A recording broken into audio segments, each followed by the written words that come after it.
Нашия регион се слави с един от най-качествените и ароматни медове, точно заради релефа, който сме заобиколени, предимно планински релеф, и съответно билките, растенията, цъфтящата растителност е изключително разнообразна и пчелите събират прекрасния нектар от нея.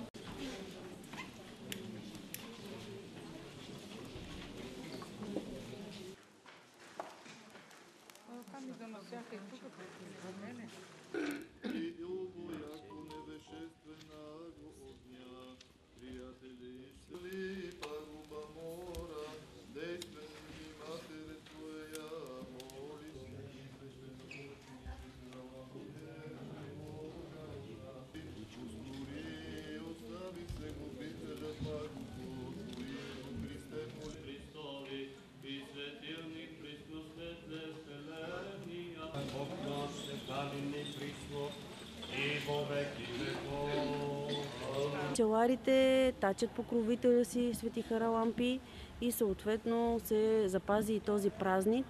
И тук е много добре и силно изразен в църквата Въведение Богородично в Благоевград, да се поддържа тази традиция и изключително сме много щастливи всички пчелари, че хората продължават да я спазват, продължават да носят бурканчета с мед, да са осветени, защото меда е здраве и живот.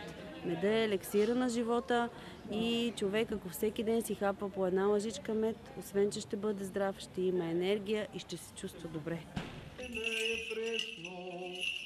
И во веки веков. Високо.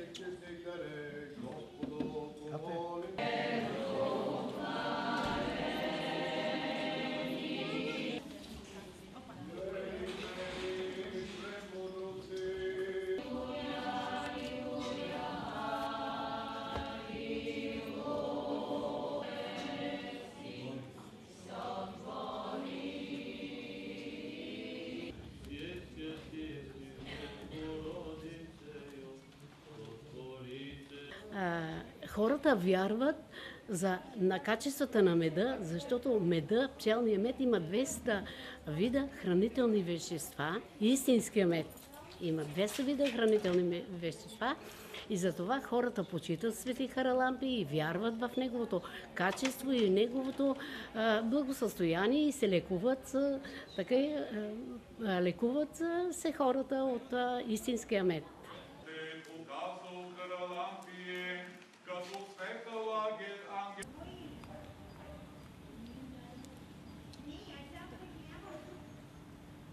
Как да живее човека, за да навреди сам на себе си и на природата. Много неща могат да се казват. Това мисля, че е достатъчно от един обикновен човечец. Аз имах 52 кошера, сега имам 8. И всичко е на сила. И не за друго.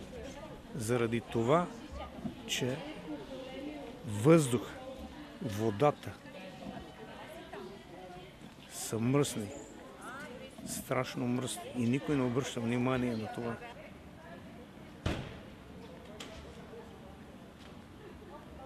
Jelajahi cara baru mendapatkan informasi. Download Metro TV Extend sekarang.